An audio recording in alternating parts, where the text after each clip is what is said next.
Ассаламу алейкум. Витаю вас, друзья. Так, одну секунду. Сейчас чуть-чуть подправим. Сегодня 17 февраля 2025 года. 17 часов 33 минуты по Берлину. 19 часов 33 минуты по городу Джохару. Я вас всех, друзья, сердечно приветствую. Сегодняшний свой стрим я назвал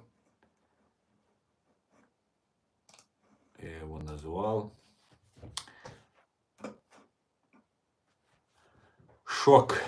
Германия расплакалась. Готов ли Запад к агрессии России? Давайте об этом и многом другом поговорим. Но перед тем, как начать свой стрим, я хочу вам рассказать о потерях русских оккупантов в Украине. За прошедшие сутки уничтожено и ранено 1530 бандитов, 16 танков уничтожено, 52 боевые бронированные машины, 37 артиллерийских систем, 128 уничтожено, сбито БПЛА, 149 автомобильной техники и цистерн и 1 спецтехника.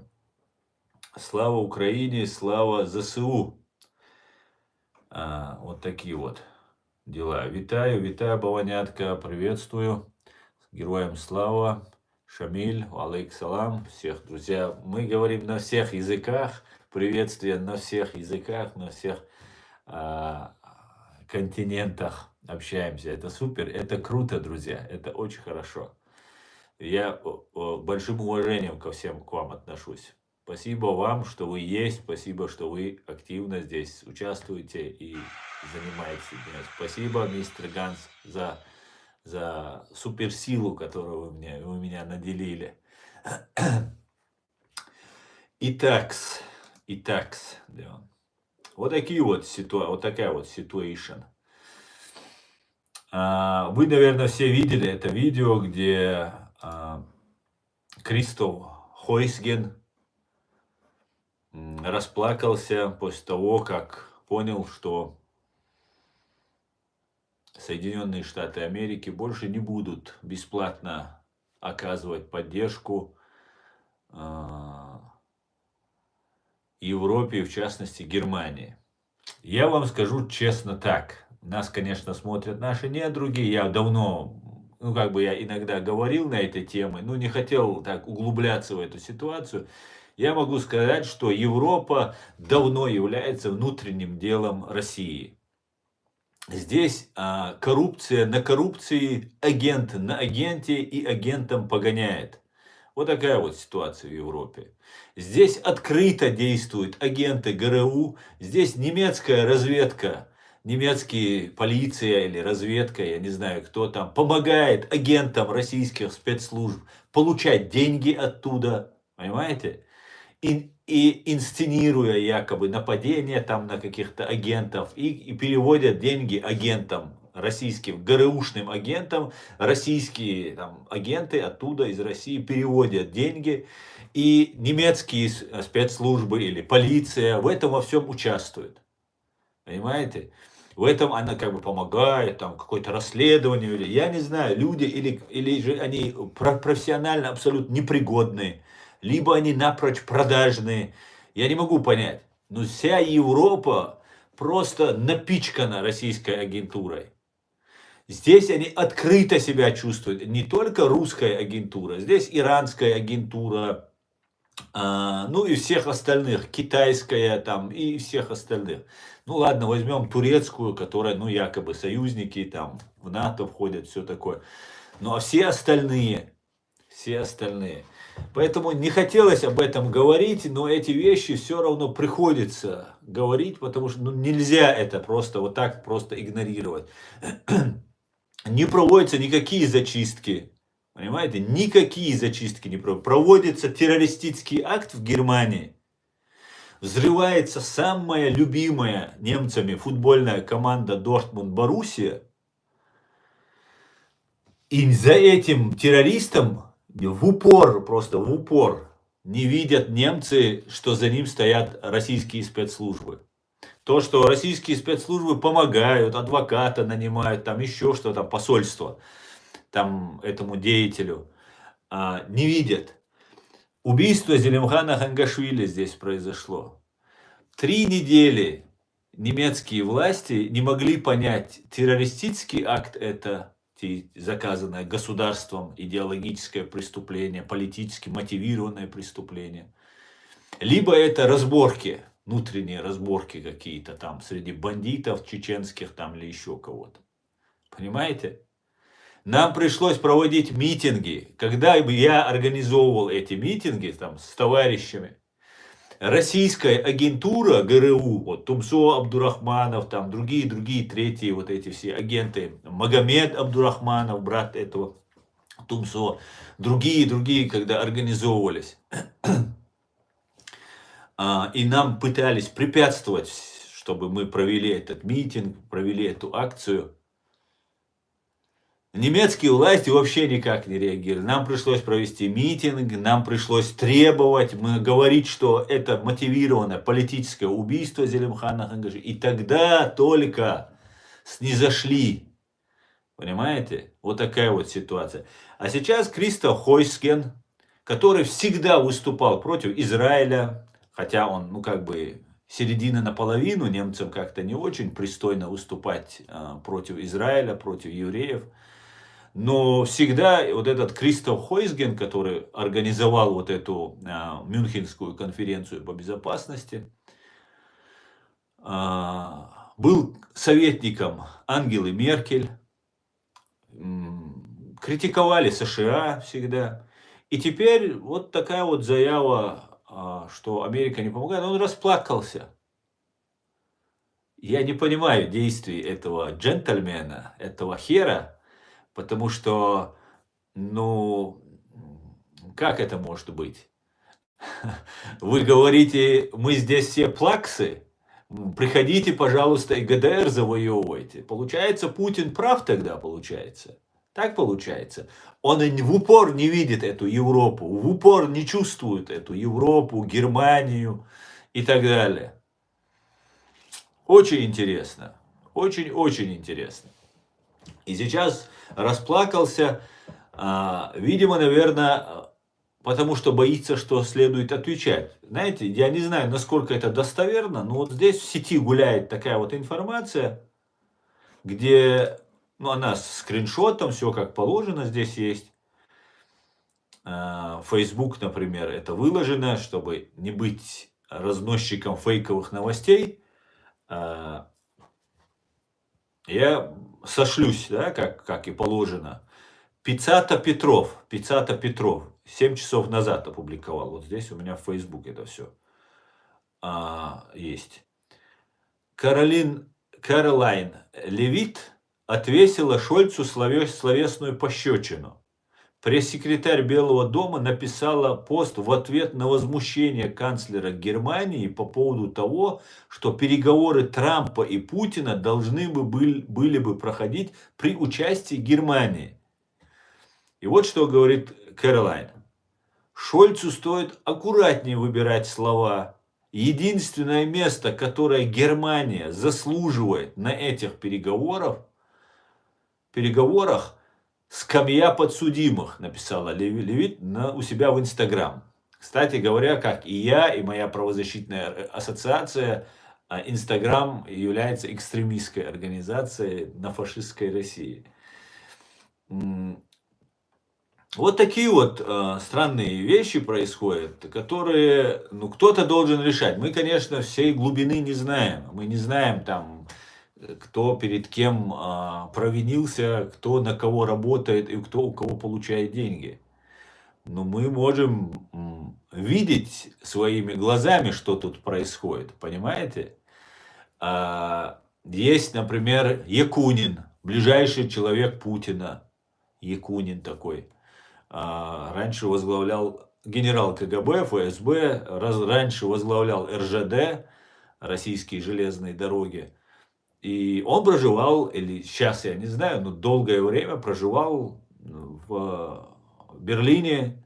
Это миллиардеры, это очень богатые человек, ну как все генералы ФСБ, очень богатые люди, там некоторые миллиардеры, некоторые мультимиллионеры. И никто его не арестовывает, никто не задерживает. Российские террористы и фашисты здесь открыто действуют. Здесь, ну как бы, я не знаю, как это просто коррелируется просто с происходящим. Война идет, люди каждый день. Вот только что 1530 человек убито и ранено только бандитов. Понимаете, война не шуточная, война очень серьезная, очень кровавая война. Украинцы истекают кровью. Ну что ж, будем ждать, пока они все умрут. Все истечкут кровью, как чеченцы. Потом объявим всех украинцев нацистами, оставшихся. И будем их ловить, вылавливать, отстреливать, сажать по линии Интерпола. Ну а как, с чеченцами именно так и поступили. А потом, после 20 лет, после того, как у последнего украинца замочим, отправим их куда-нибудь в лагеря, в ссылки, расстреляем, повесим, там еще что-то сделаем. А через 20 лет министр внутренних дел Германии скажет, ну все-таки украинцы были не нацистами, это была национально-освободительная борьба. Я сожалею, что так получилось. Мне очень жаль, что мне пришлось уничтожать украинцев и обвинять их, что они нацисты. Как это сделали с чеченцами, например. Как Вольфганг Шойбле сказал, бывший министр внутренних дел, сказал, что да, я сожалею, я признаю, что чеченцы не являются международным исламским терроризмом, а вели свою национально-освободительную борьбу. И мы, к сожалению, самолет за самолетом выдавали их русским, преследовали, терроризировали и так далее. Но здесь, в Германии и в Европе в целом, проживают религиозные, якобы религиозные вот эти джазакалла фик, вот эти деятели, которые абсолютно являются агентами российских спецслужб. Вот 100%. В мечетях преподают, там муллы возглавляют, ну, откровенно ГБшные просто, ГРУшно-ГБшные, там, дагестанцы, чеченоговорящие, там, ингушские, там, разные, там есть агенты российских спецслужб. Мы за ними наблюдаем, мы за ними смотрим внимательно.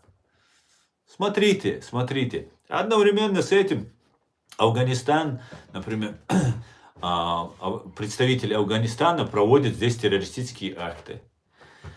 Всем известно, уже всем известно, это ни для кого не секрет, в Афганистане проводились русскими спецслужбами ГРУ, проводились акции по убийству американских солдат. Платились деньги, там чуть ли не 100 тысяч долларов за каждого убитого американского солдата. С талибами, кстати говоря, чеченцы, очень интересное такое наблюдение. Когда началась война американцев против талибов, ну, она несправедливая была. Относительно, да, вот было видно, что какой-то Усама бен Ладен спрятался там где-то в Тора-Бора, и неизвестно, был он там или нет, этот Усама бен Ладен. Говорили, что он там был.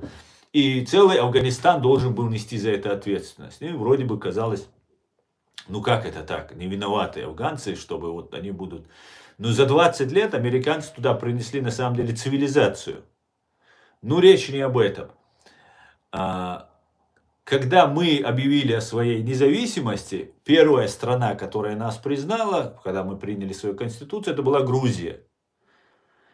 И на второй день после того, как мы приняли свою конституцию, 12 марта 1992 года. Братский мусульманский Афганистан нас тогда не признал. Он не признал нас и в 93 году, и в 95-м, и в 6-м, и в 7-м, когда мы уже победили, русню выкинули из своей страны. Но когда нас нужно было пристегнуть к международному исламскому терроризму, нам оказал Афганистан медвежью услугу. И нас тогда признал Афганистан. Обратите внимание. И Афганистан, потом началась война с Америки против Афганистана в 2001, да, в 2002 году, когда у них там это началось. И, ну, казалось бы, что, ну, афганцы, борются за свою свободу, американцы несправедливо из-за одного человека, Усама бен Ладена, напали на Афганистан и так далее. А теперь выясняется, когда война закончилась, оказывается, русские и талибы братья. Оказывается, русская ГРУ чувствовала себя в Афганистане, как у себя дома. Понимаете, в чем Айман Ай-Завахири какой-то там был? Он там в Дагестане где-то ошивался, сидел в русской тюрьме якобы. И вот эта вся связь разная с вот этими талибами, с этими афганскими террористами и с другими, талибскими террористами, не будем их по национальности называть. Получается, что в итоге нам оказывали медвежью услугу, и русские, и афганцы, и талибы братья навек. Теперь уже, когда американцы воевали против талибов, они якобы были террористами на России. Теперь на России они друзья. Все, они уже из списка террористов убраны. И дальше смотрите. Происходят террористические нападения. Например, в Германии. Один афганец, второй афганец, по-моему, третий афганец. Куда это все годится? Сколько это может продолжаться? Здесь не видят в упор, что за этими афганцами стоят российские спецслужбы, в частности ГРУ. А ГРУ, она миньоны ФСБ. Хозяева этих вооруженных сил, это ФСБ. Но ФСБ, генерал ФСБ, проживает, и не только он, Якунин, например, проживает в центре Берлина спокойно, и никаких проблем. Как так получается? Вы можете мне объяснить? Может, я чего-то не понимаю, где-то, может, у меня пробел в памяти, логике или в причинно-следственной связи. Я просто не могу понять, как это так получается. А сейчас человек, который Кристоф Хойсген, который был советником Ангелы Меркель, который всегда поднимал руку за то, чтобы... Это никогда война была, это еще в 18 году, в 17 году, никогда сейчас, когда Израиль сравнял с лица земли сектор Газа. А когда бульдозерами незаконное строение сносили, вот тогда они сравнивали, вот этот Хойсген сравнивал еврейский бульдозер с арабской ракетой, которая вслепую летит на женщин, на детей, на кого попало. Вот такой вот деятель всегда голосовал за то, чтобы уравнять. Как бы и вашим, и нашим. Это всегда так бывает. Чтобы позиция такая была. А теперь расплакался. Вот зачем он плачет? Мне вот интересно. Зачем он плачет? Он хочет показать, что Германия слабая? Что все нормально, русские, вы побеждаете. Вот это он хочет сказать. Всегда он... Или же он боится за то, что сказала Кэролайн. Кэролайн то, что сказала. Место Германии заслуживает на переговорах, на этих переговорах. На скамье подсудимых. Мне очень интересно, как так получилось, что война началась против Украины, и Франция, и Германия поддерживали Россию. Как так получилось, что за все это время Германия не предпринимала резких движений, резких шагов в отношении России? Нужно было поглотить Украину. Мне, знаете, очень запомнился один интересный момент. Когда начиналась война в Сирии, здесь много было чеченцев в Европе. Очень много было молодых чеченцев, которые ориентировались на религию, скажем так. Потому что нам никакого другого выбора, кроме смерти, умереть нам не оставили. И чеченцы ушли в сами себя. В религию закрылись. И одновременно с этим русские спецслужбы усиленно. Вот все, кто собирал деньги для нашего подполья, сегодня здесь, в Германии, в Гамбурге, в других городах находятся, живут спокойно. Германия их не преследует. Они собирали деньги для ваххабистского террористического подполья. Но им ничего не случилось. Они на свободе. Потому что они постукивали. Постукивали и сдавали мусульман. Всех чеченцев. да, постукивали и сдавали. И теперь получается, что Германия этих людей не трогает, начинается война в Сирии, и вся эта, не только Германия, вся вот эта европейская информационная система начинает работать, что надо помогать антиасадовской оппозиции. И чеченцы видят, смотрят. Я помню просто этот момент очень хорошо. Я как раз только приехал, и туда чеченцы уезжали. Я отговаривал, кого смог, отговорил. Но уезжали чеченцы. И средства массовой информации говорили, что Асад это зверь, это преступник, это самое большое зло на земле. И потом, когда все туда уехали, ключик закрылся за ними. И после этого все, кто возвращался, он уже террорист. Когда они уезжали, они были с такими же бородами, такими же мусульманами. Также они, некоторые граждане этих стран были. Уезжали туда, их выпускали, и средства массовой информации поддерживало. Так я считаю, войну против Украины начали, не только войну против Украины начали Германия, Франция и некоторые другие европейские страны. Я считаю, что войну против чеченского народа, отправляя вот эту молодежь в Сирию, соучастниками вместе с русскими была Австрия, Германия, Франция и другие страны, которые помогали. Я это ответственно заявляю. Я это видел своими собственными глазами. Я это читал, смотрел, как пресса это все преподносила. И мы, чеченцы, верили этому Западу, как украинцы верили это Европе, этому Западу. И в итоге мы оказались террористами. Воевать против Асада, все средства массовой информации трубят, что Асад тиран, убивает людей. Это правда, это абсолютная правда. И когда туда уезжают, помогали, уезжайте, давайте. Россия, например, делала паспорта, сажала людей в машины, ФСБшники отвозили на границу, как мы знаем, границу ФСБ охраняет, передавала туркам, турки помогали в этом во всем.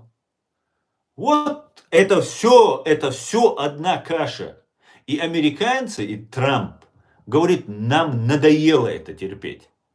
Мы не можем справиться с этим, понимаете? Мы не можем прийти в Германию, поставить своих властей, и там везти сюда танки, пушки, хотя здесь огромная, самая большая база американская в Баварии находится.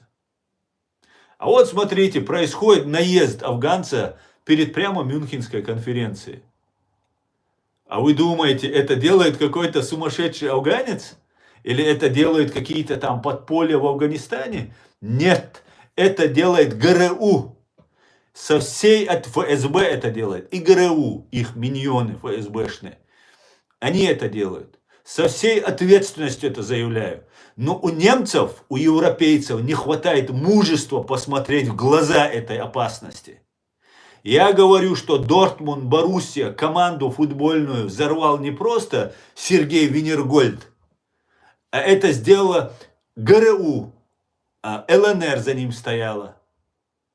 Я утверждаю, что за этим терактом стоят российские спецслужбы. Но немцы в упор не увидели этого. В упор не разглядели. Вот какая вот ситуация. Вот какая ситуация. Давайте об этом и многом другом поговорим. Алейкум ассалам, кельчумельвенек. Маш довольшу, ежари, шадеша.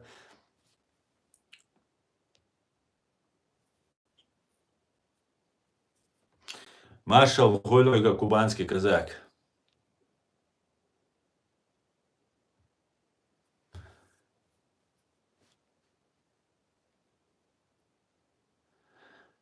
Хас орт, ты говоришь о каком-то антихристе, и тебя это так задевает. Почему тебя не задевает, что твоя страна оккупирована? Каждый день отправляют на войну людей, гибнут наши с тобой братья чеченцы. Каждый день против Украины отправляют, гибнут. Каждый день трупы привозят или остаются на полях лежать. Но зачем вы отвлекаетесь на эту абсолютно ничего не значащую тему? Зачем? Он боится быть осужденным вместе с русскими. Совершенно верно. Я думаю, только это объясняет его поведение, что он сейчас распустил слюни. Добрый вечер, Джувиш. Добрый. Машуа, Шелга. Ромео. Самеша Бел Болшман, дайте аздюч толгуми адюцаги. Просто суна гоура на кресют сун ех хакра цасагвис хосанвек. Ё маш дая гоуран лантури маш хумшнисе из цахсагавис. Вор вариараме хайцане цахна was хусанвек валеш. Мегардуй чо поддержь холерсун. Мегардуй вона. Так, давайте дальше, друзья.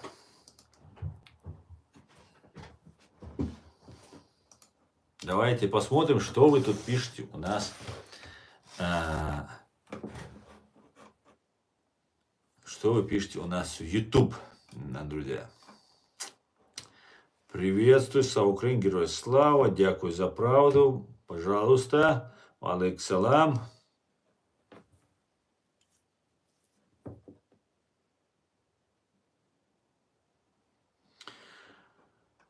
Настали темные времена. Настало время пробуждения.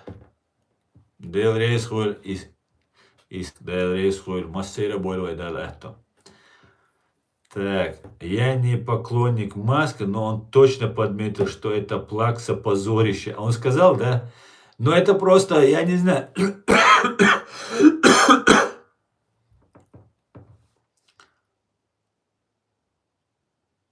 В смысле поправить экран расплывчато и убог душаране. Алейк салам. Что значит поправить экран? Вроде бы у меня все нормально. Может быть, тебе надо просто добавить качество побольше, чтобы было лучше видно. Правильно Америка действует в отношении Германии. Так, что правильно одно сказать? Мы должны все вместе, другие разделить и стоит топить за этих АФД и другие популисты. Веру абсолютно согласен с этим псевдолегион Шаряжин. Так мешает ичкерийский флаг и герб с волком. Да, самое интересное, что когда им мешает герб, особенно всегда КГБшникам этот герб мешает. Всегда он Янгулбаевым мешает, там, другим третьим мешает. И за Джамбулату Сулейманову мешает, глаза это. Но сами они перед камерами сидят и не стесняются. А вдруг на них кто-то молиться начнет, какой-нибудь кретин появится, поверит в то, что они говорят, и их Богом возомнит. Это они не обращают на это внимания. Это просто абсурд, просто, что эти люди несут. Полный абсурд.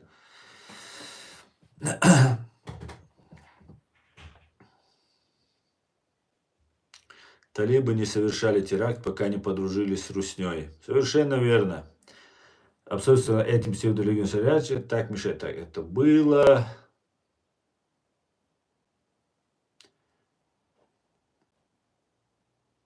Так.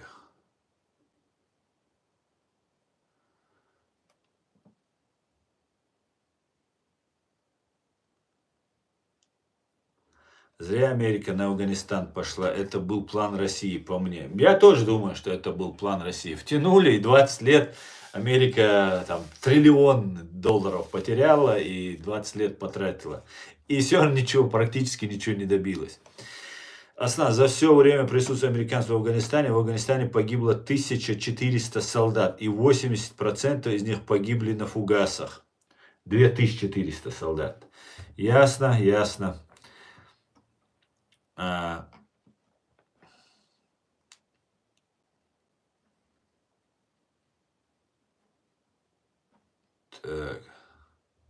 Трамп так остановил, что война потом начнется снова, когда русня залезет страны, нужно добивать зверя, а не давать передышку.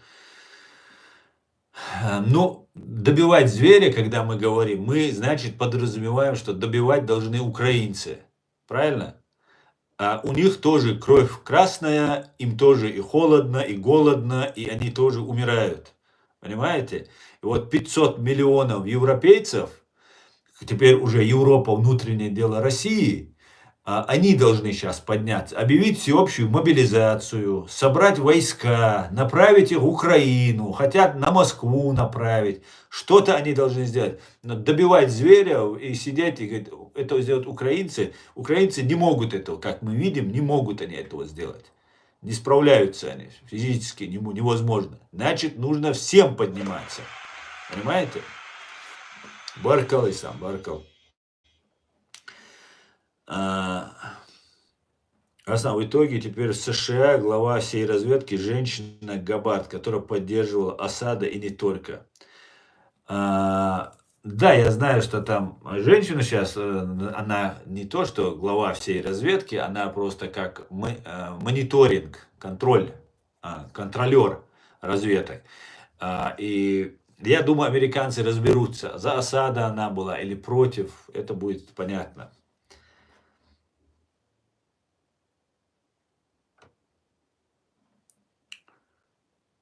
Американцы, да, понятно. Я же говорю, единственный, кто не участвует в геноциде чеченского народа, это еврейский народ. Многие народы не участвовали в геноциде, если по-честному, чеченского народа. Поэтому давайте будем объективными. Многие не участвовали.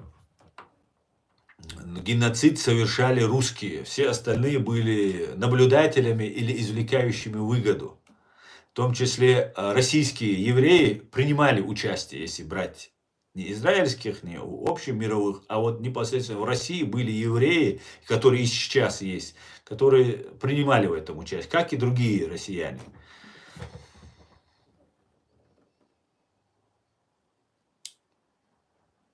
Нацист, заткнись, говорит, продажный американский. Да никто не платит, елки-палки. Почему продажный? Почему хотя бы не говорите продажный, елки-палки? Здесь никто не платит, елки-палки. Ну зачем вы так на меня наговариваете?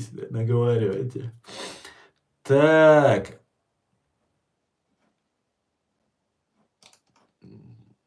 Так. А есть информация, сколько чеченцев уже погибло? Нет, у меня нет, Григорий. Сколько, имеешь в виду, против Украины, то, что воевали? Не знаю. Нет, такой информации у меня нет.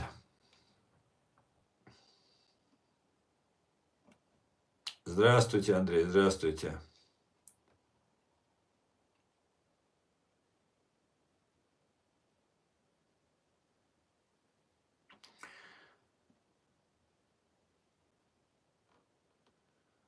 Кавказ должен быть солнечный. Память о Джахаре, великий человек. Спасибо, Олег. Добрый день. То это, те конкретные условия. Если евреи убивают во время войны, то виноват конкретно немцы, а не те, кто на другой стороне. Совершенно верно, Григорий. Евреи не виноваты. В этом смысле не виноваты. Весь мир просто наблюдал и извлекал себе пользу от этого. Ну и так далее. Так. Правильно, стал. Войска нужно в Украину. И НАТО должно усиливать присутствие в Балтике. Совершенно верно. Здесь нужна мобилизация. Эту мобилизацию обязательно нужно проводить. По-другому никак.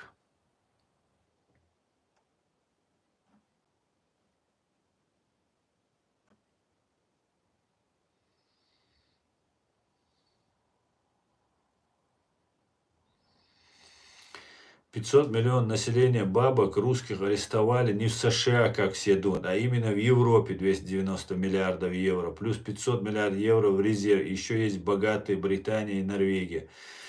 Да, конечно же, но арестовали их, потому что американцы на этом настаивали. Давайте так.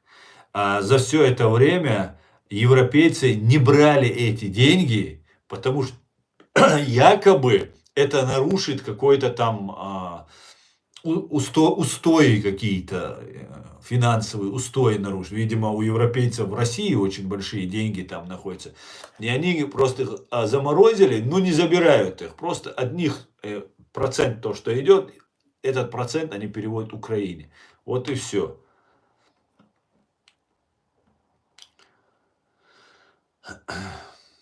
Совокупное число вооруженных сил всех европейских стран почти 2 миллиона.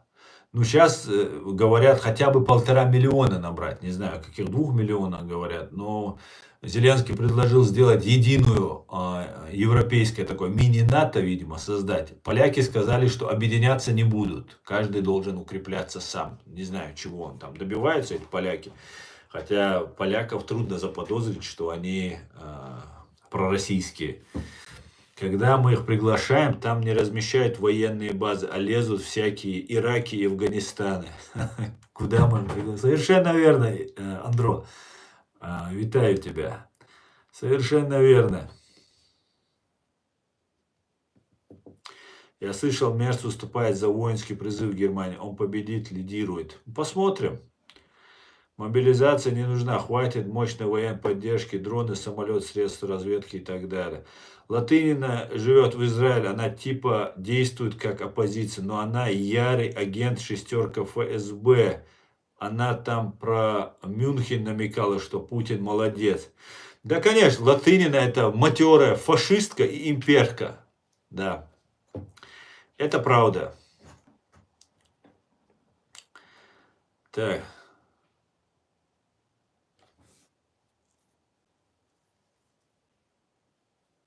Поляки очень сильно сами вооружаются, закупают корейскую артиллерию и танки.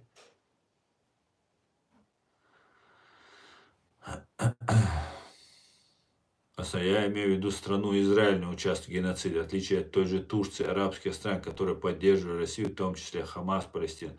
Ну, в отношении Израиля, да, ты прав. Израиль даже почти 50% проголосовало за нас у них в Кнессете. Но, к сожалению, 50 более и 1 голос оказались против нас. Ну, не в поддержку нас. Поэтому вот я думаю, что Израиль в этом смысле, конечно, более достойно себя вел, чем остальные. Так, что здесь за шерсть такая вылезла? Шерсть. Что значит шерсть? Хышник, да? Хышник. Так. Ассаламу алейкум из Грузии от азербайджанца. Ва алейкум салам. Грузия. Азербайджан.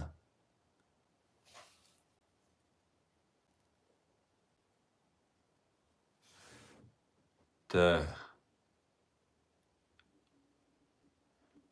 Сейчас.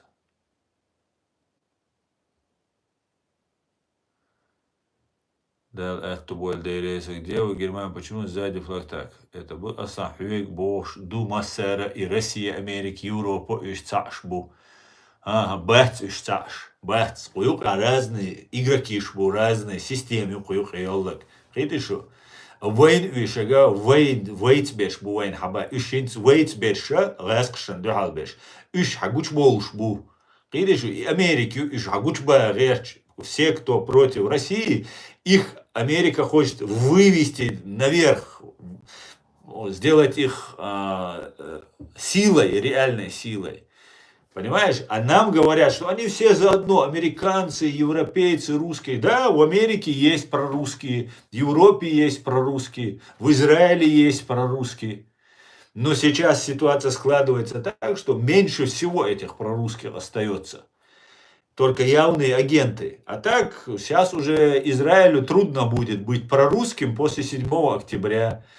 Американцам трудно будет, украинцам трудно будет.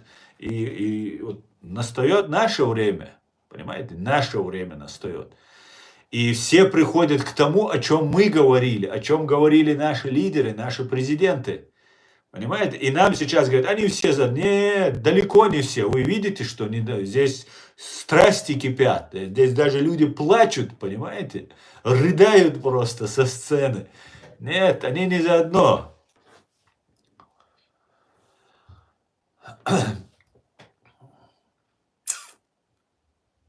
Уж никогда уйбал был шхильбат, я теперь хирбат амха сунастан. Хас, я согласен с тобой, что они никогда не интересовались нами. И Западу, Европе, Америке.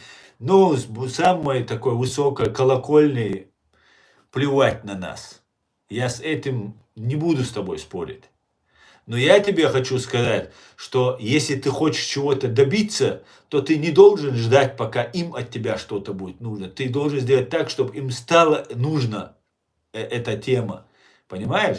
Потому что сами мы ничего не можем сделать в сегодняшней ситуации. Мы оккупированы, нас уничтожают, нас всех объявили террористами. И сейчас отказываться от Америки, от Израиля, от Германии, это самоубийство. Это остаться один на один с русским людоедом. Зайти к нему в клетку, как говорил Джохар Дудаев, и подать ему лапу. Вот что нам нужно. Остается сделать. Поэтому я с этой позицией в корне не согласен. Я хочу найти среди евреев, среди немцев, среди американцев, среди русских, среди украинцев, всех тех, кто нас поддержит, и обратиться к ним за помощью, потому что другого выбора у нас нет. Понимаете, у нас своих сил недостаточно. Понимаете? А наш вопрос, он абсолютно правомочен, и этот вопрос никак нельзя обойти. Да, шел геноцид, они закрывали глаза, высокомерно отворачивали нос, там использовали себе какие-то выгоды, извлекали из этого. Это все было, на наших глазах это было. Мы это не скрываем, прямо сейчас говорим об этом. Но это не значит, что мы должны теперь назло кондуктору купить билет и пойти пешком. Нет, мы должны им говорить, смотрите, мы говорили, вот пришли к этому. И рано, а мы уже нашли много людей. Много людей за нас переживают. Много людей понимают, что они оказались неправы. И что мы были правы, и что нам требуется помощь. Нас нужно вытаскивать из этого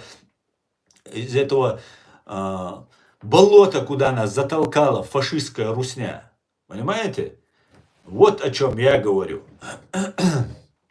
И удается что-то сделать, понимаете? Удается, несмотря ни на что, несмотря на то, что российская пропаганда обливает нас грязью, мешает нам проводить, просто элементарно стримы мешает проводить, запрещает на территории своей фашистской России наш канал. И все равно нам удается. И друзей мы уже нашли, достаточных друзей нашли. Еще больше нужно, конечно же, но уже людей, которые начали понимать нашу тему, понимать наш вопрос. И просто обойти, мы им не дадим просто так забыть, закрыть глаза и сказать. Теперь они кровно заинтересованы. Даже пистолет один, да, на войне, когда ты сидишь в окопе, один с пистолетом, даже и это помощь тебе. А у нас есть и пистолет, и пушка, потому что мы знаем очень много о фашистской России. И преступления, которые против нас совершили, это атомная бомба против этого ФСБ. Понимаете? И это просто так. Главное, чтобы мы не замолчали. Главное, чтобы мы не отказались от наших принципов, от наших идей, которые мы несем. Главное, чтобы был истец, требующий. Вот чем мы должны тут заниматься. Так, давайте дальше.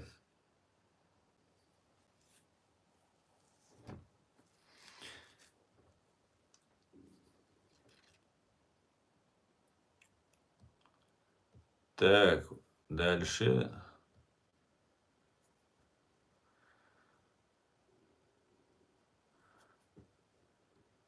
Он не живет в Израиле. Она не живет в Израиле.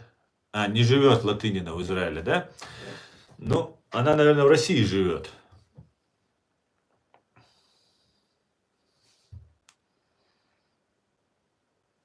А сам правда, что украинцы проиграли войну? Мистер 7654. Никогда Украина вам не проиграет. Никогда. Это просто исключено. Понимаешь? У нас свои проблемы. Мы решаем, притираемся, разбираемся, выявляем агентуру, в лидеров мощных вперед выводим. У нас идет работа, понимаешь? Идет здоровая работа против фашистской России. Никогда вам Украина не проиграет. Никогда.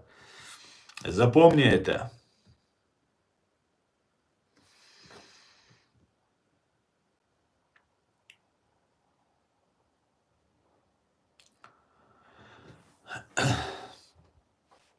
Так, давайте дальше.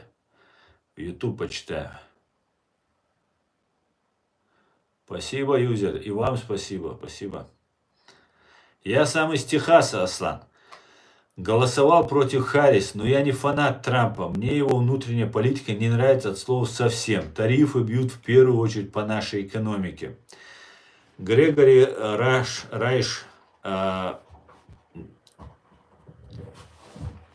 Ясно. Что я могу сказать? Ясно. Так, Абдаллах. Тебе бандион за оскорбление Израиля и Америки. Все, кто оскорбляют Америку и Израиль, им автоматически улетают в бан. Если есть конкретные у вас там обвинения, какие-то конструктивные умозаключения, пишите. А оскорблять там, сравнивать с фашистской Россией Великие Соединенные Штаты и Израиль не позволю. Добрый вечер, Курдыш. Добрый, Курдыш. Думаю, Сенат в следующем году будет за демократами. Ну, посмотрим, Григорий. Это ваше сугубо личное, ваше внутреннее дело. Как вы думаете, США покинет Сирию? Я думаю, пока с Ираном не будет решен вопрос, не покинет. Да и даже когда будет решен, не покинет. Вэнс не успел выступить, и уже китайцы в Европе выступают. Это мага, команда рассорится США со всеми. Ну, не знаю, Грегори. А что вам нужно конкретно? Каковы цели? Грегори, мои цели – это привлечение к ответственности за массовые убийства, геноцид, военные преступления граждан чеченского народа, геноцид чеченского народа, граждан Чеченской Республики Ичкерия, русских военных преступников и деоккупация моей страны. Я хочу, чтобы Чеченская Республика стала вновь свободной, демократической, правовой, цивилизованной страной, которая была при Джохаре Дудаеве до того, как русские оккупанты на нас напали. Вот мои цели. Привлечение к ответственности за преступления против моего народа.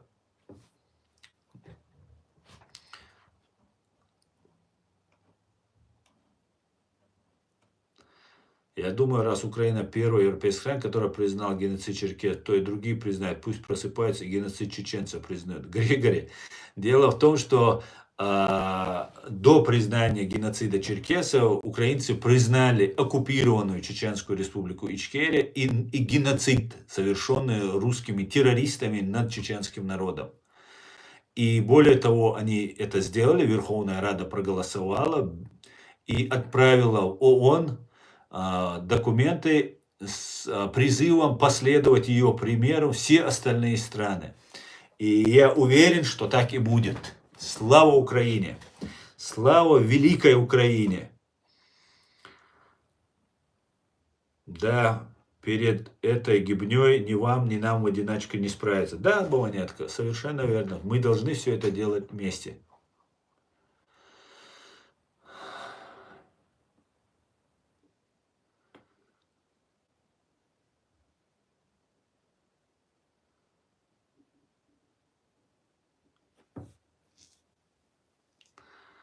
Что вы скажете про страны Балтии? Сергеюс Кузьминц. Я скажу, что это очень достойные, отличные страны, с которыми у нас очень хорошие, близкие отношения были при Джохаре Дудаеве. Эстонию, например, Джохар, когда там в Тарту находился, не позволил пролиться крови. И, соответственно, и в другие, Литву, Латвию тоже не постигла участь вот этих русской новой оккупации, постсоветской. Поэтому и очень надеюсь, что вот эти три страны, в том числе в благодарность за то, что сделал тогда Джохар Дудаев, и за то, что многого не сделали, когда нам нужно было, к сожалению, поторопятся и признают, как и Украина, признают геноцид, совершенный над чеченским народом, и оккупированную нашу страну. Я очень этого жду и надеюсь. И очень рассчитываю на эти три страны. С большим уважением отношусь. У меня сзади висели все три флага. И польские, и других, ну и всех трех стран, стран Балтии.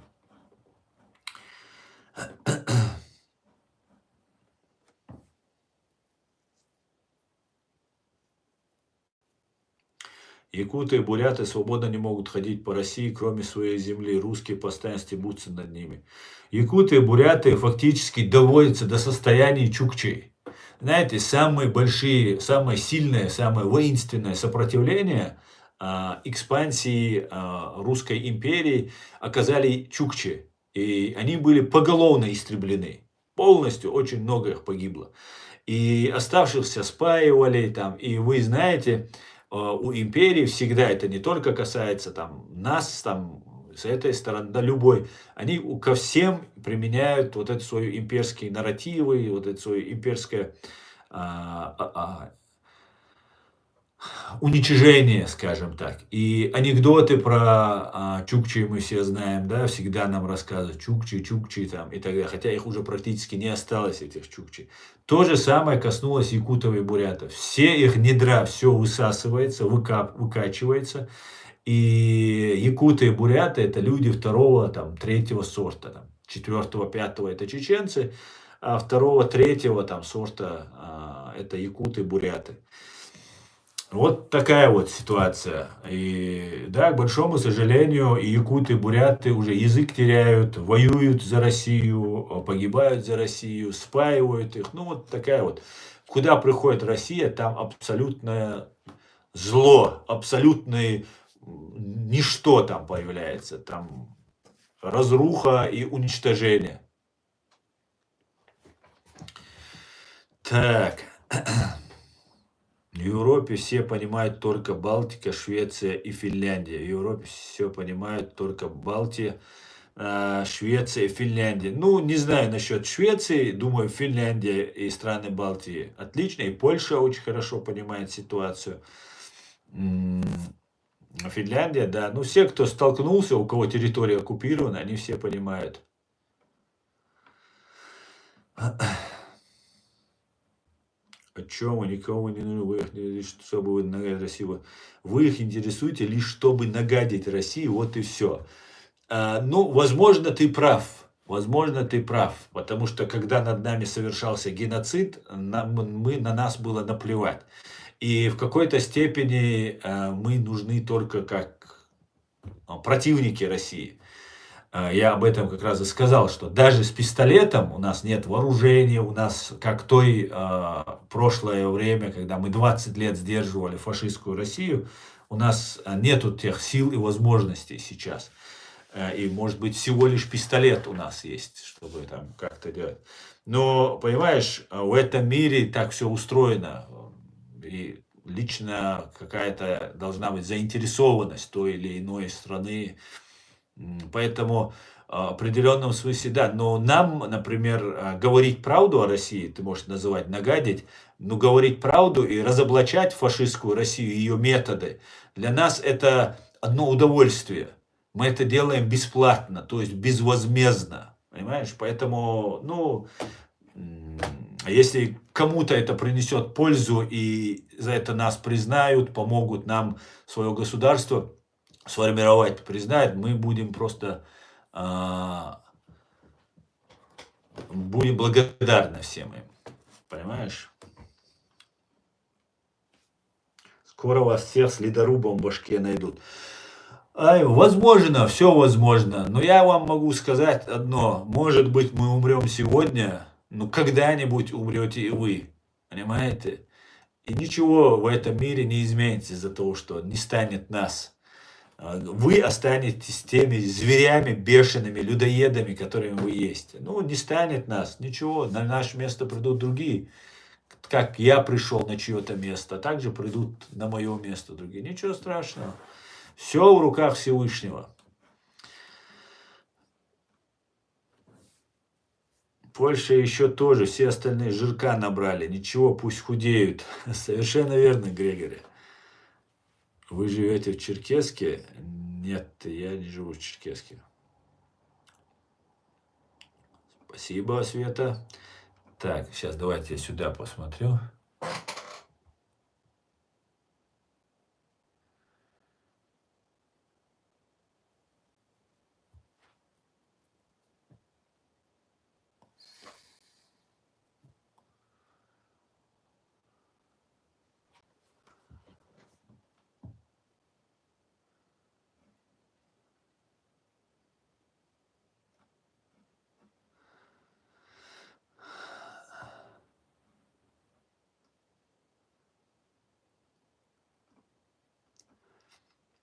Так.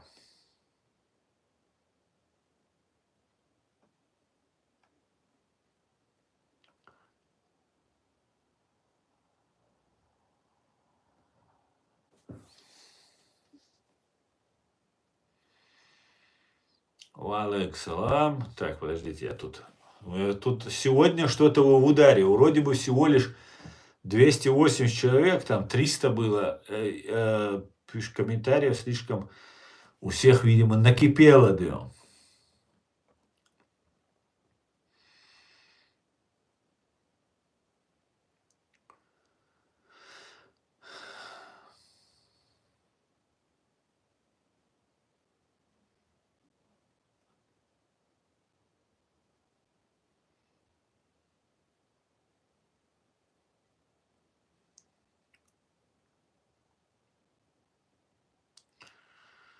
Израиль победит, как с Ираном будут взаимодействовать. Ну, я не знаю, победит ли Израиль, США и Иран. Я знаю, что, скорее всего, могут там начаться боевые действия в Иране, или внутри Ирана, или вокруг Ирана. И может быть очень-очень большая кровопролитная война там начаться.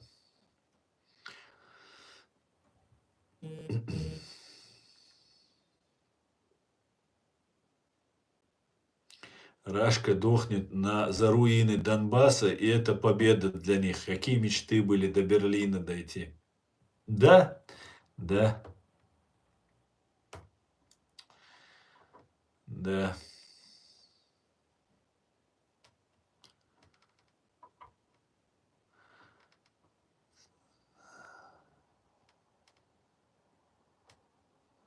Рашка, вот так. Новичок тебя... Новичок, говоришь, да? Новичок вы можете. Я все понял. Значит, мы с вами на одной стороне свободу Ичкерии. Григорий, что нужно было сделать, чтобы вы поняли, что мы с вами на одной стороне? Что мне нужно было сказать? Я не понял.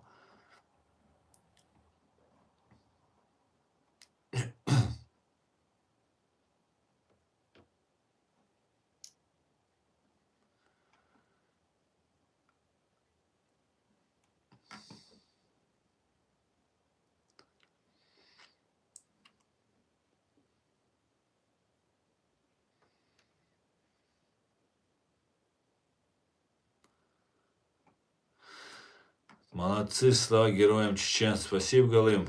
Героям слава.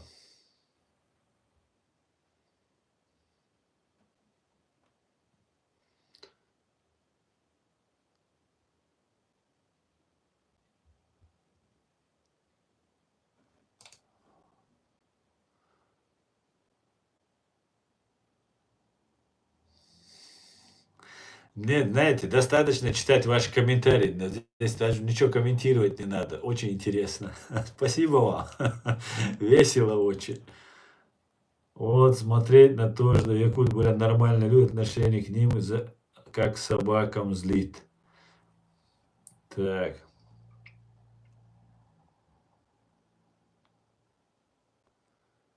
Чувак, тебе медицина уже не поможет, говорит. Не, у нас хорошая медицина в Германии, так что нормально все. За меня не волновайся.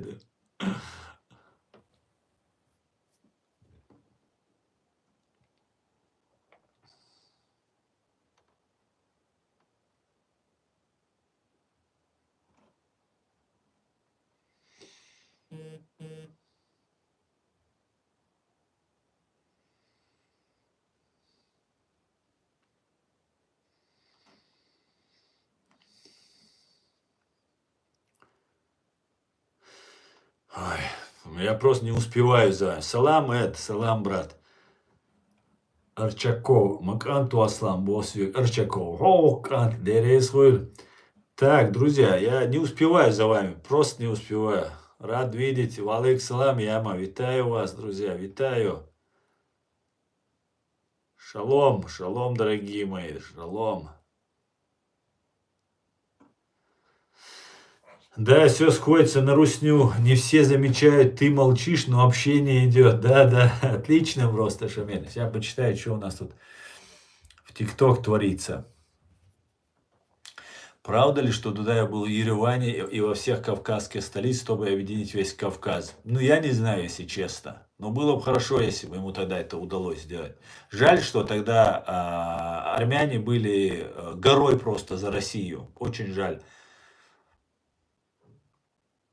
Как думаешь, Аслан, о чем договорятся Трамп и Путин завтра на встрече? Не знаю. Не знаю. Как так? Алейк салам. Это вопрос, я не знаю. Я, знаете, что считаю? Что мы слишком преувеличиваем вот эти разговоры, что там какие-то договоренности будут, там это, третье, десятое будет. Мы как будто не понимаем, с кем мы имеем дело. Мы имеем дело с фашистской Россией, самой лживой страной, самой аморальной, беспринципной, циничной, КГБшной системой, которая управляет этой страной. Поэтому мы должны понимать, что против них принимаются какие-то меры. Не думайте, что вы самые умные, а Трамп, и это верхушка айсберга, только Трамп, которого мы видим, а вся вот эта Америка, вся вот эта система американская, они глупые, тупые, ничего не понимают, и они все там и так далее. Внутри Америки есть еще плюс ко всему борьба за власть внутри, там между демократами, республиканцами и так далее. И как-то нужно вести какие-то диалоги, где-то как-то нужно обхитрить Путина и ФСБ. Но это не так просто, понимаете, там тоже акулы сидят просто, матерые. Поэтому, но может быть, Трамп хочет заручиться поддержкой, что он не будет, Путин не будет лезть, заступаться за Иран, например. Потому что я полагаю, что скоро может быть какие-то движения на Ближнем Востоке, активные движения. Ну, посмотрим, будем наблюдать. Поэтому не верьте всем словам, которые говорят. Это, когда я написал в X, что это всего лишь слова, там, да, слова президента США, ты типа туда-сюда. Конечно, да, слова президента США. Президент США, он тоже политик, он тоже должен одно говорить, другое думать, третье делать. Для того, чтобы в этом суровом, сложном мире где-то как-то отстаивать интересы и свои, и в целом наш всех свободного мира людей. Понимаете? Это большая сложная работа. И не значит, что нужно полностью довериться, закрыть глаза и так далее. Нет, конечно. Ну, тоже паниковать нам тоже не нужно. Ну, встретятся, не встретятся, о чем поговорят, не поговорят. Может быть, встретиться, чтобы просто, чтобы о чем своем личном договориться. Вот сейчас они уже где-то там встречались в Саудовской Аравии. Зеленский говорит, что никакого отношения к этому мы не имеем. Ну, значит, они встречались не по Украине. Значит, наверное, встречались по Ирану. Трампу нужен Иран. Трампу нужен спокойствие на Ближнем Востоке. Америке нужно спокойствие на Ближнем Востоке. Поэтому здесь много может быть вещей, которые мы даже не догадываемся, о чем они говорят. Поэтому не будем спешить. Знаем только одно, что Соединенные Штаты Америки в лице Дональда Трампа никогда не уступят первенство в этом мире, пока есть Трамп. С заявками, что я лидер, я мощный, и реально мощный Трамп, реально гасит направо-налево там. И поэтому я не думаю, что Трамп сдаст что-то. Трампу просто Америке, а я об этом говорил, мне кажется, американцы смотрят наш канал и берут от нас что-то. Потому что то, что я говорил, сказал министр обороны Соединенных Штатов, что дядюшку Сэма делать дядюшку лохом не позволит. А это очевидно, мы об этом говорили неоднократно. Ну, мораль читают, учат США, как себя вести, как себе там что делать. А мы тут все такие умные, ну, с Тегераном, с Пекином, с Москвой, все дела делают, извлекают пользу. Сидят под зонтиком американцев, извлекают пользу от русских. А американцы говорят, ребят, ну мы тут как бы у нас там война, там люди гибнут, мы тут миллиарды вбухиваем в Америку, Украину, там что-то мы тут и в Америку тоже. Работаем над этим, вы как бы что-нибудь там границу провели бы с ними как-то посерьезнее бы. Да, кто вы такие, идете вы к черту, мы тут демократия, мы тут старая Европа, мы все знаем, там, вы, американцы, там, не понимаете ничего и так далее. Ну, хорошо тогда, давайте сами-то, вот и все. Вот такая вот, я вижу так эту картину. И дай бог, чтобы все наладилось. Все наладится. И если вот, знаете, что сделал Трамп? Он столкнул Европу со своего вот этого корабля. И сказал, ты давно не плавала Европа, а ну поплыви. Как учат, когда человек не умеет плавать, его в воду бросают, ты хочешь не хочешь поплывешь, правильно? А у Европы, как здесь правильно писали, 500 миллионов населения. Супер образованное население, самое образованное население во всем мире находится именно в Европе. Супер интеллектуально подготовленное население. Очень богатое государство, которое здесь находится. Вооружение есть. Америка никуда не девается. Просто зачистите вот эту всю КГБшно-ГРУшную вот эту мразоту отсюда. Вы можете зачистить ее. Вот и все, что требуется. Чтобы просто запаха не было вот этого русского мира здесь. Вот и все, что требуется. Но никто не предпринимает шаги. Нет, это же не демократично. Вот тут теракт произошел. Я пишу в Facebook там под Deutsche Welle, по-моему, это было. У них там, они там что-то обсуждают, теракт там и так далее. Я говорю, пока всех россиян, которые здесь находятся, не возьмут, а я знаю сотни просто имен, фамилий, которые работают на русню. Понимаете? Здесь прямо вот в Германии находится. В Германии, в других местах. Сотни я знаю. И они действуют спокойно. И вот я пишу, пока вы всех не зачистите отсюда, вы ничего не добьетесь. А что вы нам предлагаете? Мне там один немец, по-моему, пишет. Я говорю, ну я могу вам два способа. Один, как русские по отношению к нам, чеченцам, поступали. Я на своей шкуре, так сказать, это все перенес. И я вам смогу стать хорошим консультантом, как это делается. Либо есть второй вариант. Американцы, как с японцами поступили, когда была русско-американско-японская война. О, вы хотите, чтобы концлагеря мы понастроили? Я говорю, что я хочу, чтобы у вас терактов не было. Я хочу, чтобы здесь ГИБНИ и ГРУ не было. Вот что я хочу. Понимаете? Я не хочу, чтобы вы концлагеря строили. Концлагеря это не по... И он мне говорит, типа, ты кто такой вообще?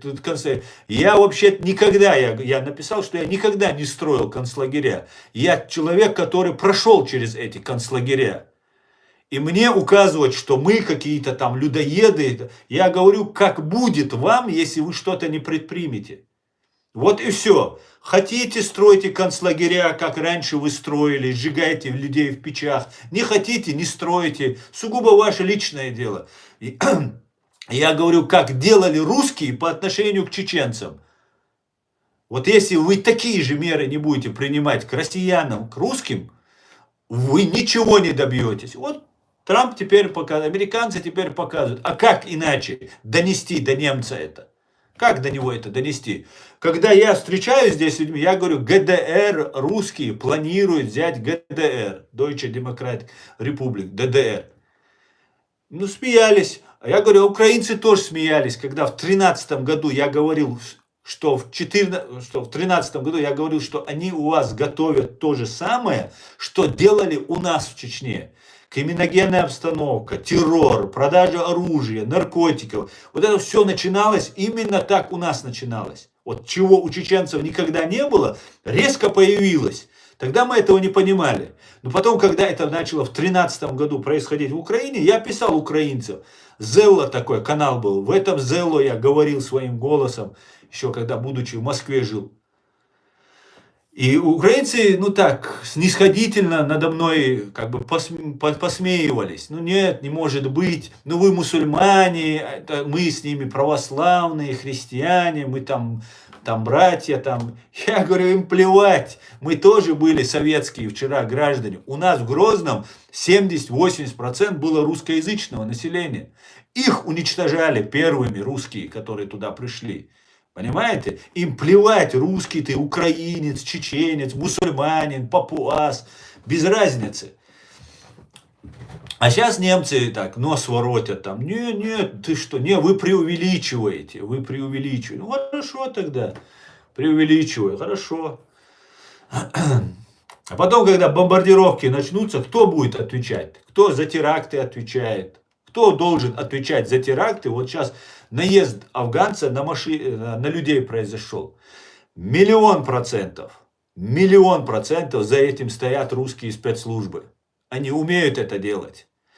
Школьный шутинг, школьная стрельба, за этим стоят русские. Вот американцы фильм сняли, прям подробно рассказывают, как они это делают.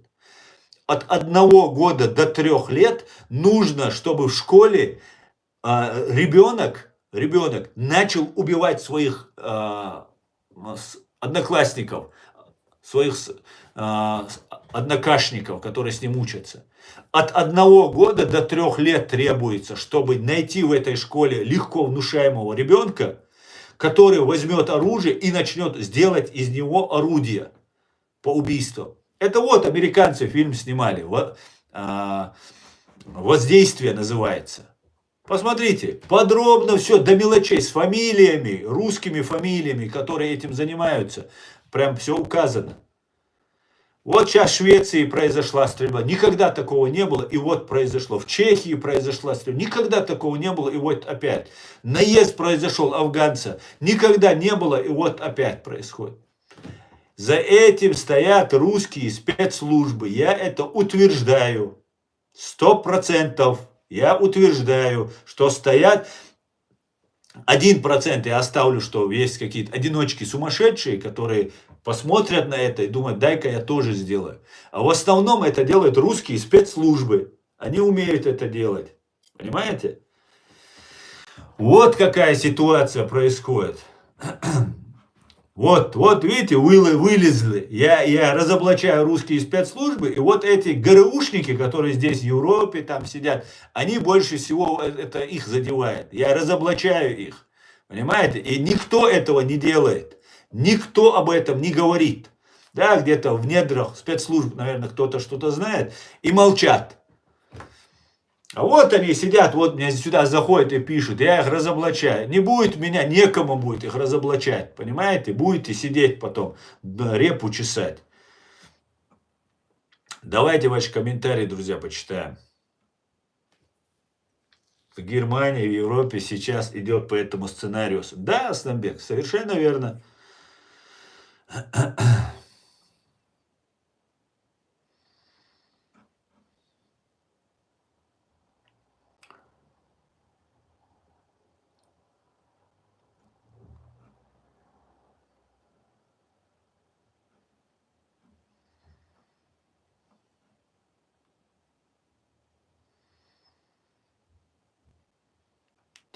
Так.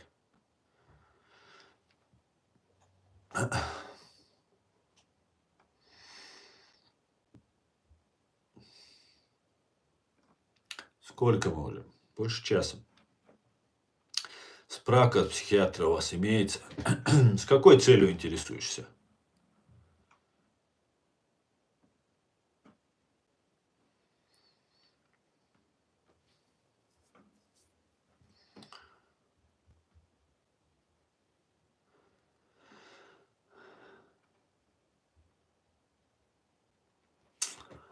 Он говорит, а у нас гойтон, да, субешувать. А подружка я лишь валяда. Так, можно депортировать, и тема закроется. Ну, а как депортировать? Нужно на законных основаниях депортировать, правильно?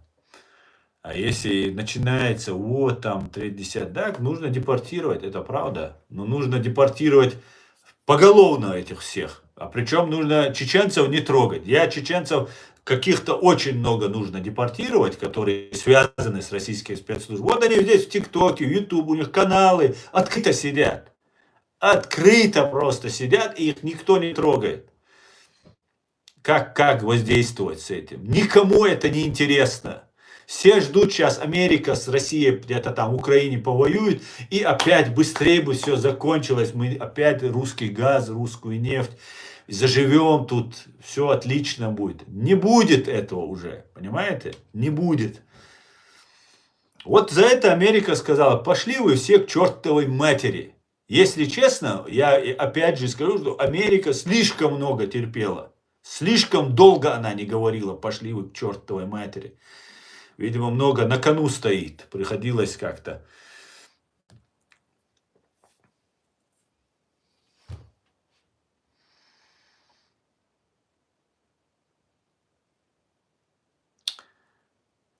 Так.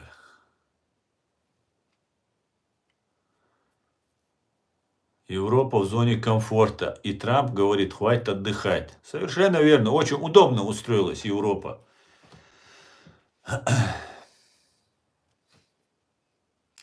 Было бы хорошо создать единый Кавказ против России. Да, было бы отлично. С армянским ником, да, это мне человек пишет. Я просто... Да, армянскими. Отлично. Просто вы, армяне, всегда были за Россию вообще-то. Я не знаю, почему сейчас у вас возникли эти вопросы против России. Вы всегда были за Россию. Всегда вы были их сторонниками, их глазами, ушами и всем остальным.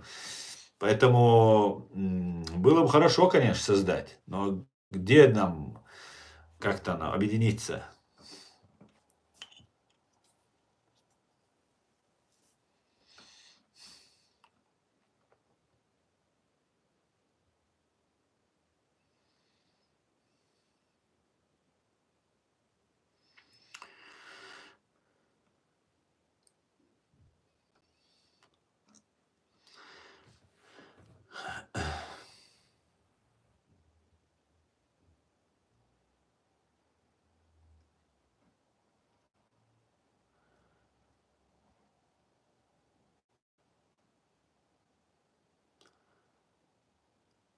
Особенно Германия переживает за этот газ. Да.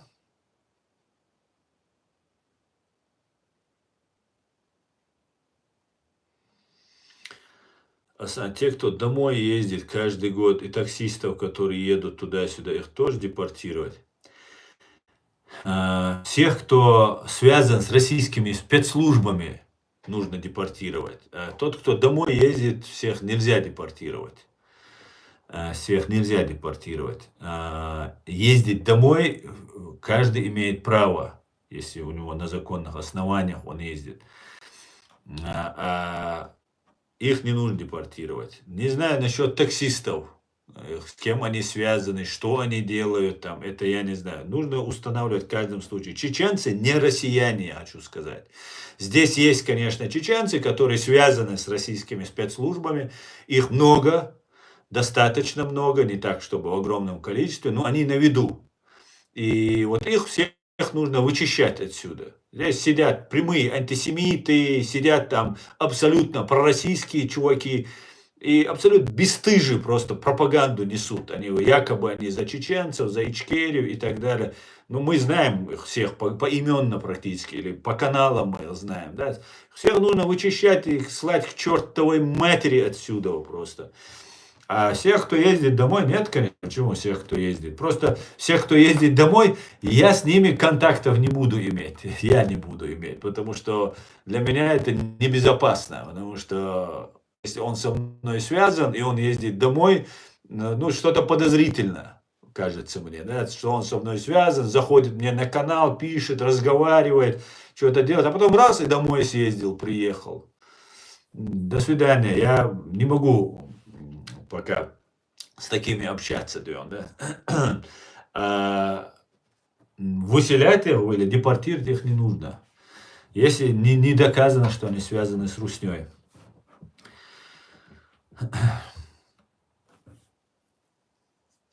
Европейские чиновники слишком хорошо живут, чтобы думать о народе. Да, чеченец, который показывал вам и критиковал, живет в Европе. Да, чеченец, который показывал вам и критиковал, живет в Европе или в США.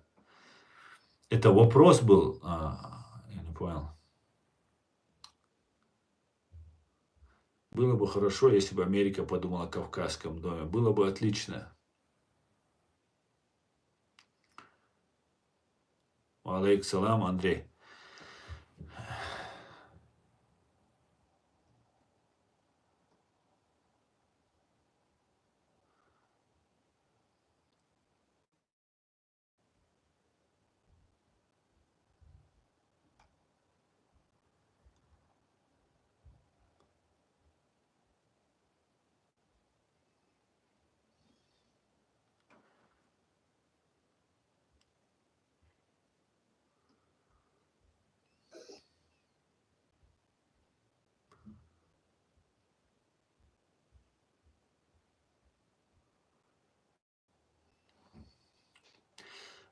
Как ты относишься к партии АФД, по-твоему, является она пророссийской?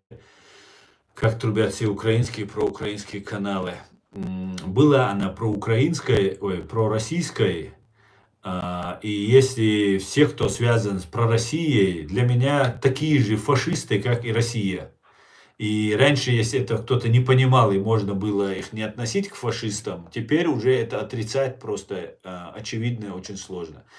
А сегодня АФД по-другому себя ведет, и деньги она готова получить от Маска для своих нужд. Поэтому если она поменяет свой вектор, пророссийский вектор, хотя много пророссийских людей, живущих в Германии, поддерживают АФД, если она поменяет этот вектор, да, тогда в таком случае пусть участие принимают, значит, не фашисты.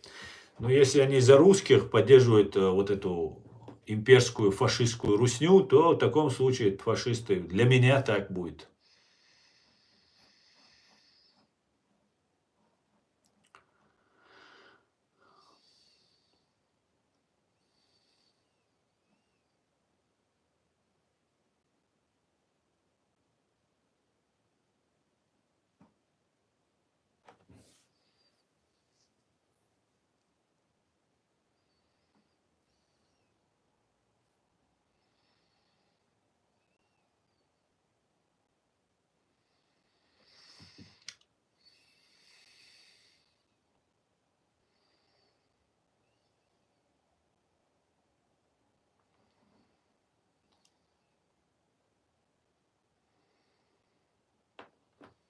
Совершенно верно, Люба. Россия чемпион мира по брехне. Да?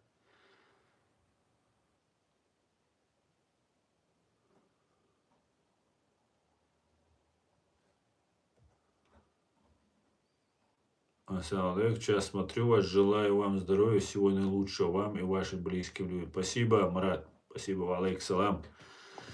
Ассаламу алейкум. Что это?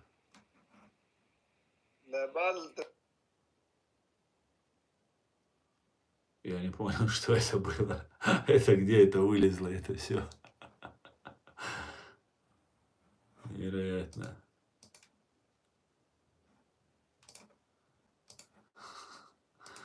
Что это было-то? Так. Асан, у тебя, как всегда, много смотрит русский КГБ. Правда, намного больше, чем обычно. Я думаю, понимают уже, что их дни сочтены. Суд над фашистской Российской Федерацией и КГБ не за горами. И будут вылавливать их по всему миру. Будем надеяться, Эд, будем надеяться. Твои уста да Богу в уши, как говорится.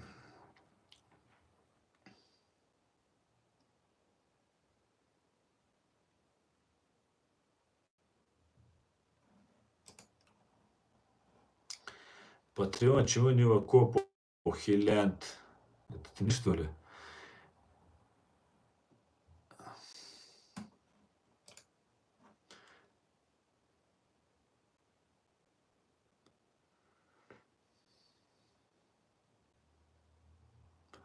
Алейкум, юзер Машой. Самое интересное наблюдать за того, как ты несешь и типа в нее веришь. Да, Гор, верю. Не поверишь, верю. Жизнь на кон поставил, до того верю. В отличие от тебя, анонимной девочки, спрятавшейся. Алейкум, Шварц. Америка думает только за свой карман. Ди куда бухаться, Шварц. за границей нам поможет, Запад с нами. Да, совершенно верно, Гор. За границей нам поможет и помогает, как ты видишь. Не так, как бы хотели, конечно, но немножко помогает. Весь чеченский народ верит тебе, Астан. Дерес хуйль. Вот тебе ответ от чеченского народа, от зрителей, которые меня смотрят и поддерживают. И если бы меня так люди не поддерживали бы, если бы я не их волю не говорил бы, их чаяния, их проблемы не озвучивал бы, то вы бы меня не замечали бы вообще. А вас сюда загоняют толпами, что в YouTube, что в ТикТоке. Вы мне тут гадости днем и ночью пишете. Да, от оскорблений до любых таких хитро завернутых моментов, чтобы отвлечь от темы. Дал Бухастам Шварц, Одик Волш. Хасхит. Салам алейкум, брат, от КБР. Валейк салам, Мухаммад. Будьте осторожны, не говорите, откуда вы, что вы, потому что это очень опасно. Да, Ребель, это 15-рублевые комментарии пишут, да. Беларусь тоже лживое государство. Взяли американскую картошку, назвали бульбой своим продуктом. Беларусь нормальная тема. Тебя чеченцы не простят, говорит тетя Оля. Тетя Оля, а неужели, за что чеченцы мне? Что я чеченцам сделал? Я их интересы отстаиваю. Я за убитых 300 тысяч, в том числе и русских, граждан Чеченской Республики Ичкерия. Причем здесь чеченцы? Мой враг не чеченцы. Я за чеченцев огонь пойду. Понимаешь? И я против ФСБ, вашего террористического, фашистского образования ФСБ. Вот против кого я. Вот да, вот они не простят. Ну и я их не прощу. Понимаешь? Вот что, у нас обоюдно это все. А чеченцы при чем здесь? Чеченцы горой за меня, понимаешь?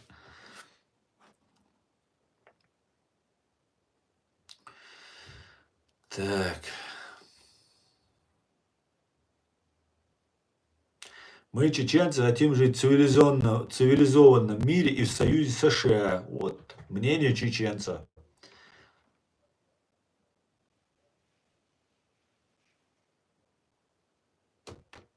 Есть немецкие хорошие аналитики, но на немецком, и часто их каналы сносит YouTube. Не знаю, а кто поименно есть кто-нибудь? Да, за всех отвечаю, за всех.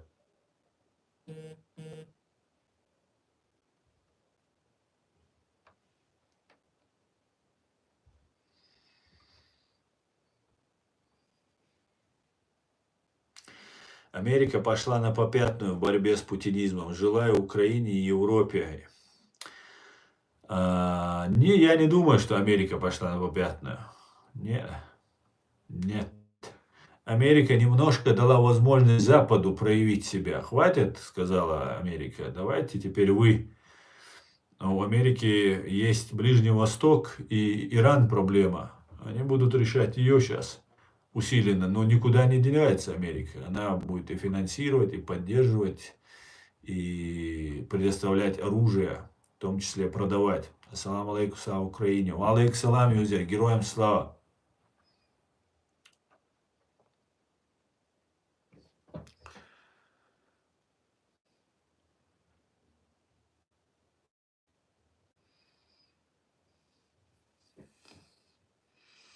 Осюк бусал буйбошек, ва цинк алла эрсун. Хобешвуй. Со бусал буар. Хобешвуй. Вот мне интересно, когда вы мне такие вопросы задаете, что беш дуй вообще сюги, хуячдеш? Объясните, пожалуйста. Вновь и вновь зовут.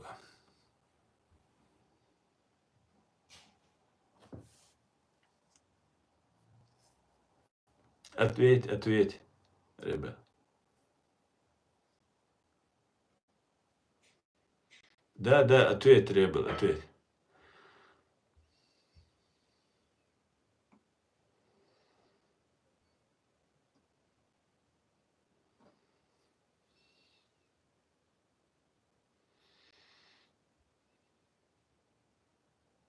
Алейк салам, Муратбек.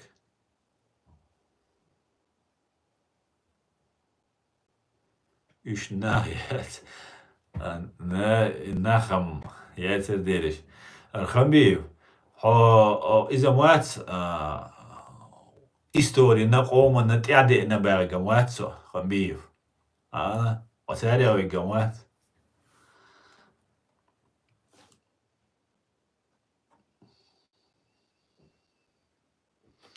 История яде на гамоатсо видите? Аверза Хамбиев.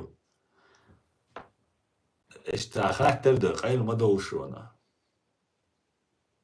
Шейк хаттер де жвап целуш да. Я потом понял, мать, видите? Да. Раз нас США объединяет силы, хочет, чтобы Европа не была просто наблюдать, а была в одном ряду с борьбой с фашистской Российской Федерацией. Да, я тоже так думаю. Это совершенно верно.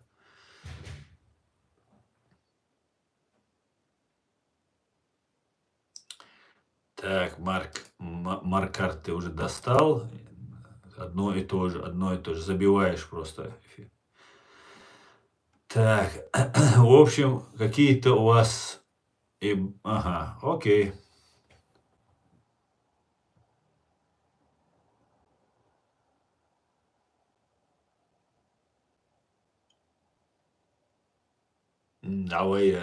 Тролльщик, троллятина. Хорошо, хорошо, я тебя услышал. Я тебя прочитал. Не там фашиста ищите. А где нужно? Ты потом понял, да, Хамбиев? А что сразу не понял, да?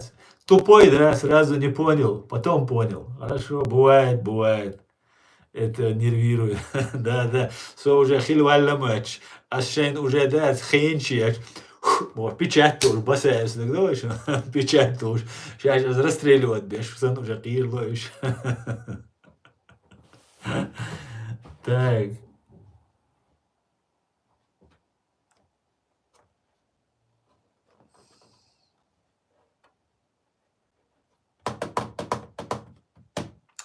Чего у нас? 1,5 часа. Так. 1,5 часа в эфире. 1,5 часа в эфире.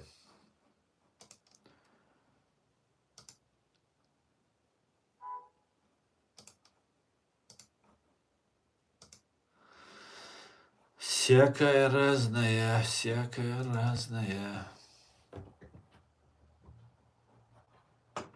Потом понял. Удаватик, нормально.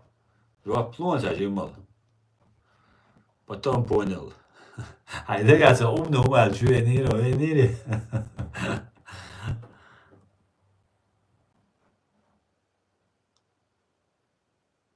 Ютубе стильки москали в жах. Это тролли в основном. Это очень важная у них зона ответственности. Они тут должны контролировать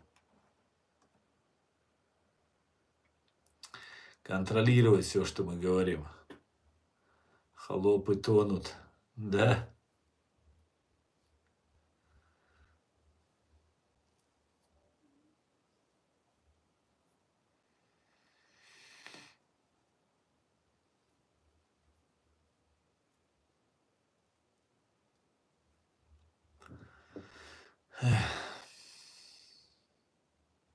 Отлично, Алекс, как у тебя?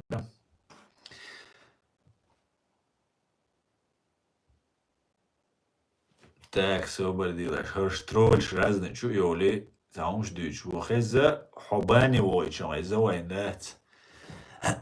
Смотрите, есть такой агент российских спецслужб, пропагандист, который был в Украине, Закаевский майор. Вы все его знаете, такой с пузатым. Это пес государства или свинопес государства. Раньше при царе были псы государевы, а это свинопес государевы. И этот свинопес ведет пропаганду, очень сильную, мощную пропаганду ведет против. Ну, как он думает, мощную ведет.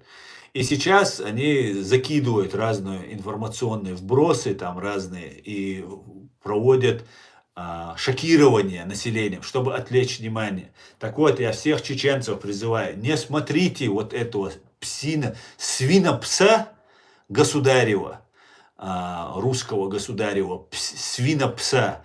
Не смотрите его. Он из себя ровным счетом ничего не представляет. Его задача отвлечь внимание просто на любую ерунду, которую он говорит. И вот каждый раз, когда его эти видеоролики уходят, это подготовленные, обученные информационно-психологические специальные операции. И вот сейчас они заходят и начинают, чтобы я начал об этом свинопсе говорить. Я не буду говорить об этом свинопсе государевом. И я вам всем советую, не распространяйте видео, не смотрите. Это специально делается такая программа. Ничего хорошего для нас они не готовят. Им нужно, чтобы нас отвлекали. Понимаете? Поэтому я всех призываю не смотреть и не распространять. Кто будет мне писать об этой свинособаке, я буду его сразу банить. Потому что я в этом не участвую. Понимаете? Банил и продолжу банить. Все, чтобы вы понимали. Не смотрите, не слушайте этих псов государевых. Да?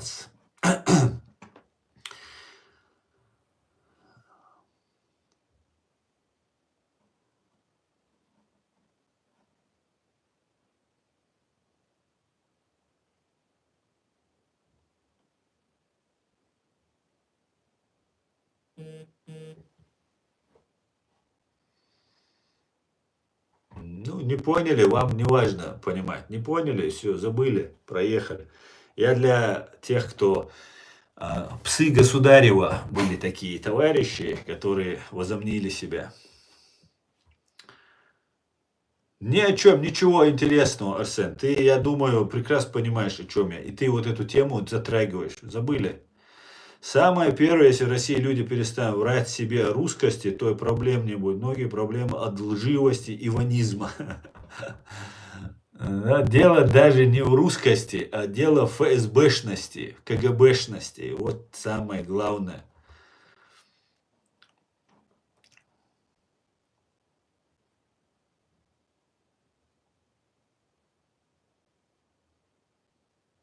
Вот все как активизировались, да? Вся гибня здесь сидит. Гибня, ну вы знаете, что я о вас думаю.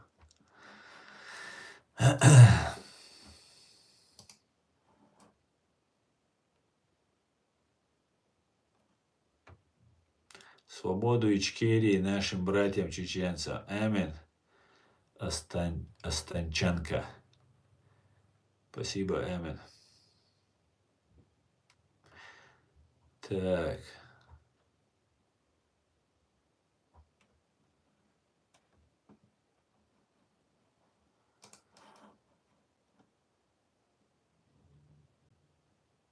Субханаллах, альхамдулиллах.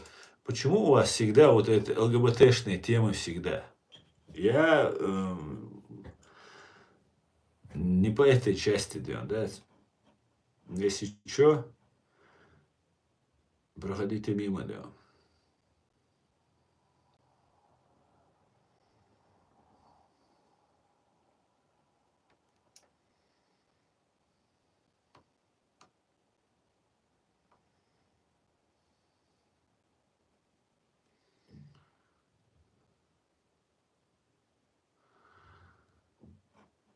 Нормально, да?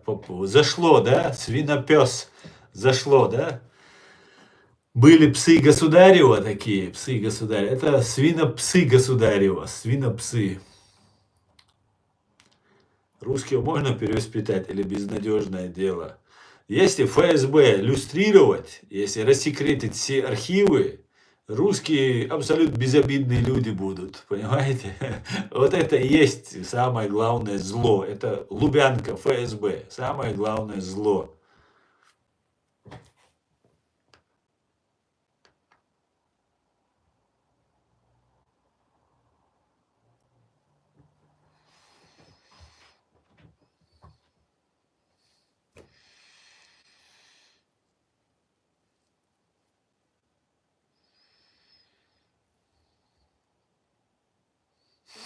Безнадежно, Моша Ренес.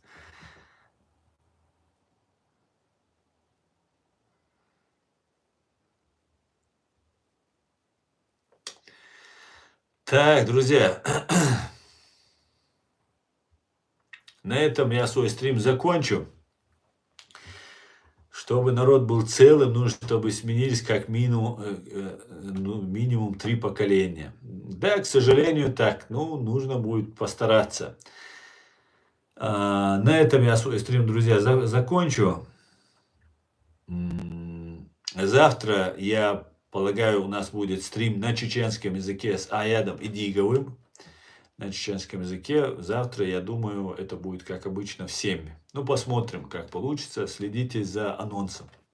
На этом наш стрим заканчивается. Всего хорошего, БСИ. Всего хорошего. Спасибо всем. Все будет Ичкерия. Слава Украине. Ам Израиль Хай. God bless Америка. Вива Грузия. Живе Беларусь. Аллах, Казахстан, Азербайджан и все остальные. Всего хорошего, друзья. Алейкум. До завтра.